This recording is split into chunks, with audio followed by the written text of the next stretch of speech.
خوش آمدید کہتے ہیں آپ کو ایک بار پھر، اور آج کا موضوع ہے ظاہر آخری عشرہ ہے، نار جہنم سے نجات. یہ ساری چیزیں عقیدہ آخرت کے گرد ریوالو کرتی ہیں آف کورس، اور یہی آج کا موضوع ہے. اسی سے بات چیت کا آغاز کرتے ہیں. قبلہ ڈاکٹر رضا دانی صاحب. بسم اللہ الرحمن الرحیم. بنیادی طور پر عقیدہ آخرت ان عقائد میں سے ہے کہ جس پر اسلام نے بہت فورسفلی نیریٹو اپنا بلڈ بھی کیا ہے، پریزنٹ بھی کیا ہے، اور سامنے افراد کو کنونس کرنے کی بھی کوشش کی ہے. سورہ یاسین کی کل بات ہو رہی تھی، مفتی عمران بشیر صاحب اس پر تبصرہ فرما رہے تھے. اس کے اختتام پر اگر ہم دیکھیں تو ہمیں یہ آیت ملتی ہے کہ پروردگار عالم نے بعض مشرک سرداروں کے اس آرگومنٹ کو جو ان کے ذوم ناقص کے اندر ایک بڑا کنونسنگ آرگومنٹ تھا پیش کیا ہے کہ ضرب لنا مثلا ونسی خلقہ، کہ یہ ہمارے لیے مثالیں بیان کرتا ہے اور اپنی خلقت کو بھول گیا. قال من یحیی العظام وہی رمیم، یہ کہتا ہے کہ کون ان ہڈیوں کو زندہ کرے گا جب کہ یہ چورا چورا ہو چکے، ایک پاؤڈر بن چکا ہے. یعنی اس کے بیک گراؤنڈ میں ہے کہ ایک مشرک سردار نے ایک پرانی سی ہڈی کسی قبرستان سے حاصل کی اور پھر اس کو پیغمبر اکرم کے سامنے لا کر ہاتھوں میں پریس کر کے اس کو چورا بنا کر اڑا دیا، اور پھر یہ کہا کہ اس کے بارے میں تم کہتے ہو کہ خدا اس کو زندہ کرے گا. تو پروردگار عالم فرماتا ہے کہ نسیہ خلقہ، اس نے اپنی خلقت کو فراموش کر دیا. قال من یحیی العظام وہی رمیم، یہ کہتا ہے کہ کون ان ہڈیوں کو زندہ کرے گا جبکہ یہ چورا ہو چکی ہیں. قل، ان سے کہیے کہ یحییھا الذی انشأھا اول مرہ، انہیں وہی زندہ کرے گا جس نے اس وقت زندہ کیا تھا کہ جب یہ ہڈیاں بھی نہیں تھیں، ان کا چورا بھی نہیں تھا. واہ واہ واہ، عدم سے تخلیق کیا ہے. جو معدوم کو موجود کا لباس پہنا سکتا ہے، کہ جو انسان کو پردہ عدم کو چاک کر کے نعمت وجود سے سرفراز کر سکتا ہے، اس کے بارے میں یہ سوال کرنا معقولیت نہیں رکھتا کہ وہ اثر نو لباس حیات کیسے پہنا سکتا ہے. اور یہ بنیادی وہ عقیدہ ہے کہ جو انسان کے دل میں ہو تو پھر وہ آگے کے بارے میں سوچتا ہے. دیکھیے اگر ہم کھانا بھی کھاتے ہیں نا تو سوچتے ہیں کہ اس کا اثر کیا ہوگا، یہ کیا انسان کے جسم کے اندر تبدیلیاں پیدا کرے گا. تو ہم اگر ایک کھانا کھا رہے ہیں، پانی پی رہے ہیں، مشروب پی رہے ہیں، اس کے بارے میں ہم سوچتے ہیں کہ بعد میں اس کا کیا اثر ہوگا. تو کیا اس کے اندر معقولیت انسان کو محسوس نہیں ہوتی کہ وہ یہ سوچے کہ دنیا کے اندر میں کیا ایسا کر رہا ہوں، اس کا آخرت کے اوپر کیا امپیکٹ پڑے گا. اگر امپیکٹ اچھا ہے تو ضرور کرو. آخرت کا عقیدہ ایک چیک ہے کہ جو انسان کو محتاط بناتا ہے. قبلہ. بسم اللہ الرحمن الرحیم. الدنیا دار من لا دار لہ ومال من لا مال لہ ولہا یجمع من لا عقل لہ. فرمایا دنیا تو شخص کا گھر ہے، اس میں وہی جی لگاتا ہے جس کا آخرت کے گھر سے کوئی تعلق نہیں، کوئی لینا دینا نہیں ہے. عام طور پہ وسیم بھائی آخرت کی بات جاتی ہے تو خوف خوف خوف کو پیش کیا جاتا ہے. خوف کے ساتھ امید، الایمان بین الرجاء والخوف، ایمان امید اور خوف کے درمیان کا نام ہے. اس لیے ایک صحابی جلیل سے آقا کریم علیہ الصلوۃ والسلام نے پوچھا کیف اصبحت یا حارثہ، اے حارثہ آپ نے صبح کس حالت میں کی؟ تو کہا اصبحت مؤمنا حقا، میں نے ایمان کی حقیقت کے ساتھ صبح کی. تو آپ نے فرمایا ہر چیز کی کوئی دلیل ہوتی ہے، آپ کس بات کی کیا دلیل ہے؟ تو آگے سے فرمایا عزفت نفسی من الدنیا واسہرت لیلی وازمأت نہاری وکأنی انظر الی عرش ربی حین یجاء بہ، کہ میں نے اپنے نفس کو گناہوں سے روک لیا ہے اس لیے کہ میں نے آخرت میں پیش ہونا ہے. میں نے راتوں کو تہجد میں رونا دھونا شروع کر لیا ہے، اور میں نے یوں مشق کیا کہ گویا کہ اللہ کا عرش میرے سامنے آ رہا ہے اور جنت والے لوگ آپس میں بیٹھ کے بات چیت کر رہے ہیں، گپ شپ لگا رہے ہیں، اور جہنمی لوگ ایسے بول رہے ہیں جیسے جانور بولتے ہیں. تو آپ نے فرمایا مؤمن نور قلبہ، تو نے آخرت کی ساری منازل کو طے کر کے اپنے دل کو منور کر لیا. اس لیے حکم یہ ہے کہ فکر آخرت کے لیے دو چیزوں کا اہتمام کریں، کثرت و ذکر الموت و تلاوت القرآن. جو روزانہ ہر نماز کے بعد 5 مرتبہ یہ دعا کرے گا اللہ میری موت میں برکت دے، اور یعنی خاتمہ ایمان پہ فرما، اور موت کے بعد والی زندگی میں برکت دے، یعنی حساب کتاب سے معافی فرمائے، اللہ اس کو شہادت کی موت عطا فرمائے. کیا بات ہے، کیا بات ہے، یہ وظیفہ ہے مطلب گویا ہے. قبلہ. بسم اللہ الرحمن الرحیم. صلی اللہ علیہ وعلی آلہ واصحابہ وبارک وسلم. وبالآخرۃ ہم یوقنون، ہمارے ایمان کا لازمی جزو ہے کہ آخرت پر یقین رکھنا.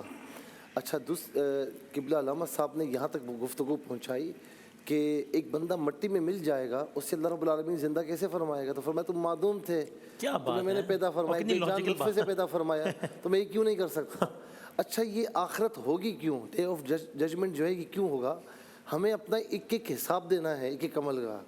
قرآن کریم میں ہے کہ شہید علیہم سمعہم و ابصارہم و جلودہم بما کانوا یعملون، کہ ان کے کان، ان کی آنکھیں، ان کی جلد کا ایک ایک حصہ، ایک ایک آرگن جو ہے وہ ہماری بارگاہ میں گواہی دے گا کہ اس نے یہ کیا. اور وہ کہے گا تم کیوں کلام کر رہے ہو؟ وہ کہیں گے ہمیں رب تعالیٰ نے زبان عطا فرمائی. پھر کہے گا یا ویلتنا ما لی ھذا الکتاب لا یغادر صغیرہ ولا کبیرہ الا احصاھا، کہ خرابی ہو میرے لیے کہ آج تو میرا کوئی عمل مجھ سے چھپایا نہیں گیا، ہر چیز میرے سامنے آ گئی ہے. یہاں پر ہم جھوٹے گواہ خرید لیتے ہیں، یہاں پر ہم جھوٹ بول کر بچ جاتے ہیں، لیکن وہ عدالت ہے کہ جہاں پر آپ جھوٹ نہیں بول سکتے، جھوٹی گواہی پیش نہیں کر سکتے، جھوٹا گواہ نہیں خرید سکتے. تو آخر میں حاصل کلام یہ ہے کہ ایسا عمل کریں کہ روز قیامت اپنے اس عمل کا جواب دے سکیں. کیا کہنا ہے؟ جزاک اللہ. کیا کہنا ہے؟ الرحمن الرحیم. عقیدہ آخرت اسلام کے اہم ترین عقیدوں میں سے، ایمان کے اہم ترین تقاضوں میں سے ہے. اس عقیدے کی وجہ سے انسان کے اخلاق بہت زیادہ جو ہے وہ سنورتے ہیں اور بہتر ہوتے ہیں. قرآن پاک میں یہی وجہ ہے کہ جگہ جگہ عقیدہ آخرت اور فکر آخرت کا احساس دلایا گیا ہے. اگر اس کو ہم لاجیکلی بھی دیکھیں تو یہ بات باقاعدہ پروف ہوتی ہے. ہم دیکھتے ہیں کہ دنیا میں بہت سارے ایسے ظالم ہیں کہ وہ اپنے ظلم کا حساب دیے بغیر چلے جاتے ہیں، چاہے لیک آف ایویڈنس کی وجہ سے، گیپ کی وجہ سے، کسی بھی وجہ سے. اور بہت سارے مظلوم ایسے ہیں جو انصاف کے لیے تھک جاتے ہیں لیکن نہیں ملتا. تو عقل یہ کہتی ہے کہ کوئی ایسی جگہ ہونی چاہیے کہ جہاں ہمارا انصاف ہو. یہ بالکل ایسے ہی ہے کہ بچے اسکول میں پڑھتے ہیں، سارا سال پڑھتے ہیں، امتحان بھی دیتے ہیں اور رزلٹ نہ آئے جی تو عجیب سا ایک نامکمل سا لگے گا، ادھورا پن لگے جو گا. محنت کرے گا وہ کہے گا میرا کیا قصور تھا. بالکل اسی طرح جو اچھائی اختیار کرتے ہیں تو وہ اچھائی کا معنی بھی باقی نہیں رہے گا اگر آخرت نہ ہو، اور برائی میں امتیاز باقی نہیں رہے گا. اور ہر انسان کی فطرت یہ تقاضا کرتی ہے کہ جو اچھائی کرتا ہے اس کا ایک اچھا منطقی نتیجہ آنا چاہیے اور برائی کو سزا ملنی چاہیے. تو عقیدہ آخرت عین انسان کی عقل اور لاجک کے بالکل مطابق ہے. علامہ صاحب نے بھی جو مثالیں دی آیت قرآن کی، مفتی صاحب نے بھی، مگر اس کے اندر بیسیکلی ایک منطقی انداز تھا، ایک لاجک پیش کی گئی تھی کہ بھئی یہ پاسبل ہے اور یہ ضروری ہے، اس کے بغیر نامکمل ہے سب چیزیں. نہ خیر و شر کا کوئی وجود اور کوئی معنی باقی رہے گا، نہ کوئی ان کا مقصد باقی رہے گا. تو انسان اگر خیر کو اختیار کرتا ہے اس لیے کہ اس کا رزلٹ، اس کا ریوارڈ ملے گا، انسان اگر شر کو ترک کرتا ہے اس لیے تاکہ پنشمنٹ سے وہ بچ سکے. عقیدہ آخرت کا مقصد یہ ہے کہ بندے کو ہر قدم پر یہ احساس رہے کہ مجھے مرنا ہے، مجھے اللہ کی بارگاہ میں حاضر ہونا ہے اور مجھے اپنے ایک ایک عمل کا حساب دینا ہے. جس بندے کو یہ احساس ہر وقت قائم رہے، باقی رہے، جاگتا رہے، یہ احساس، اس کے کردار میں نکھار پیدا ہو جائے گا، اس کا کردار سنور جائے گا، اس سے گناہ کم، نیکیاں زیادہ ہوں گی، اس سے شر کم اور خیر زیادہ صادر ہونے لگے گا. یہی عقیدہ آخرت ہے جو انسان کی پوری زندگی کو، فکر کو، سوچ کو، کردار کو، عمل کو، ڈائریکشن کو بدل دیتا ہے زندگی کی. کیا کہنا ہے؟ جزاک اللہ. بہت شکریہ. بڑی سیر حاصل گفتگو اور اسی دعا کے ساتھ اختتام. ہم دنیا میں پریشانیوں سے بہت خوفزدہ ہوتے ہیں. فیئر آف ان نون کا ایک ٹرم بھی ہوتا ہے. ایک تو ہوتا ہے کوئی پرابلم ہے اس پہ آپ ڈر رہے ہیں، ایک ہوتا ہے کہتے ہیں انجانا خوف ہے. تو ظاہر ہے وہ حالانکہ ہم جانتے ہیں کہ جو بھی پرابلم ہے it is not going to last forever. 1 سال 2 سال 10 سال 20 سال، اللہ نہ کرے ساری زندگی کی تو 100 سال. یہ وہ پرابلم ہے عقیدہ آخرت میں اگر ہو گئی تو یہ تو پتہ نہیں it is going to last forever. 1,00,000 سال، 2,00,000 سال، 5,00,000 سال. تو اس دعا کے ساتھ اختتام کرتے ہیں کہ اللہ تعالیٰ، میں اپنے لیے سب سے پہلے کہہ رہا ہوں، اللہ تعالیٰ سب کے آخرت کے معاملات کو آسان فرمائے انشاءاللہ. اللہم اجرنا من النار یا مجیر. بریک کے بعد اذان فجر انشاءاللہ.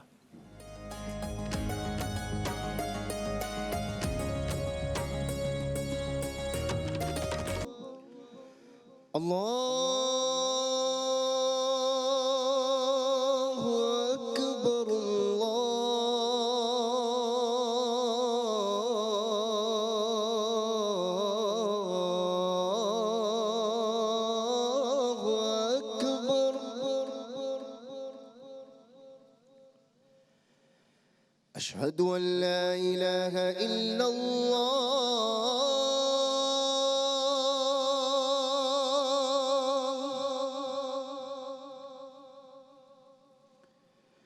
أشهد أن لا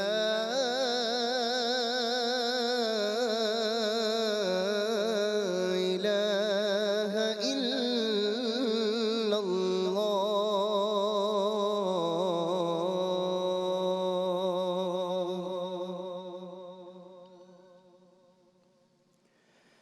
أشهد أن محمد رسول الله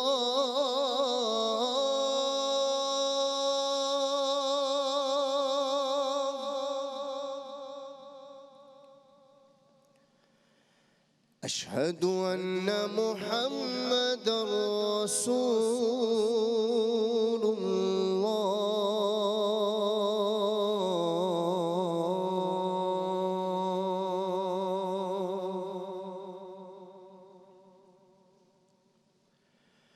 حي على الصلاة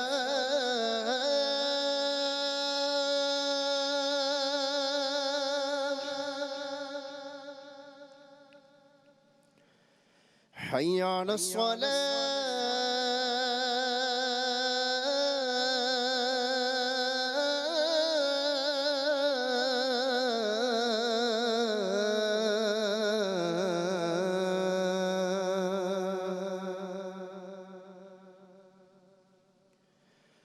حي على الفلاح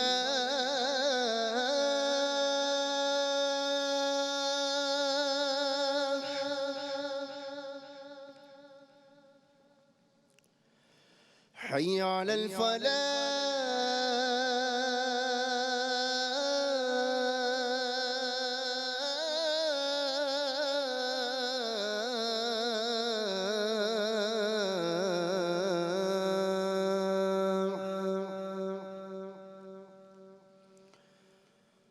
الصلاة خير من النوم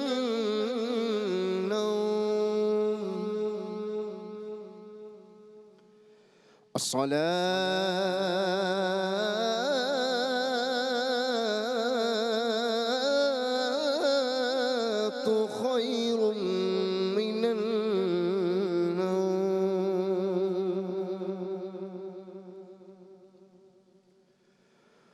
الله أكبر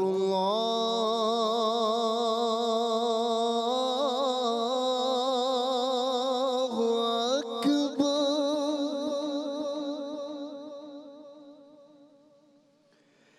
لا إله إلا الله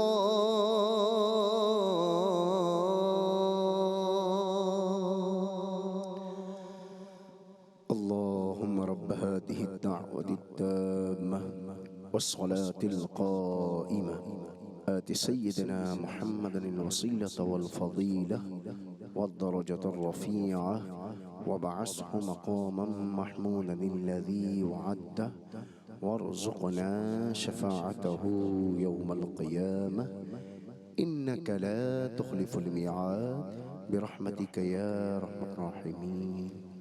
جزاک اللہ، بہت شکریہ، بہت نوازش جناب محمد علی سہروردی صاحب نے اذان فجر دینے کی سعادت حاصل کی، اور یوں ہم اہلیان پاکستان 25ویں روزے 24ویں روزے میں داخل ہو گئے نا، آج 24ویں سحری ہے، ٹھیک 24ویں روزے میں داخل ہو گئے. دنیا کے کئی ممالک میں آج 25واں روزہ اختیار کیا جائے گا. ہم یہاں 24واں روزہ. کل کی جو سحر ہوگی یعنی نیکسٹ سحر جو ہوگی وہ چونکہ شب 25 ہوگی اور ایک اور تاخرات ہوگی، تو ہم 1:30 پہ اس نشریات کا آغاز کریں گے نیکسٹ سحر کا انشاءاللہ، نہ کہ 2:45 پہ بلکہ 1:25 پہ. اسی دعا کے ساتھ کہ جو لوگ آتی اس نشریات میں کسی بھی اعتبار سے کسی بھی لمحے کے لیے بھی اگر جڑے رہے ہیں ہم سے، نعت خواں حضرات سے، کسی سے بھی کسی بھی سیگمنٹ میں، اللہ تعالیٰ ان سب کی جائز حاجات پوری کریں انشاءاللہ، بشرط صحت و سلامتی و زندگی. آپ سے ملتے ہیں آپ سے کچھ گھنٹوں بعد، یعنی کہ دوپہر 2 بجے انشاءاللہ. تب تک کے لیے اللہ حافظ و ناصر.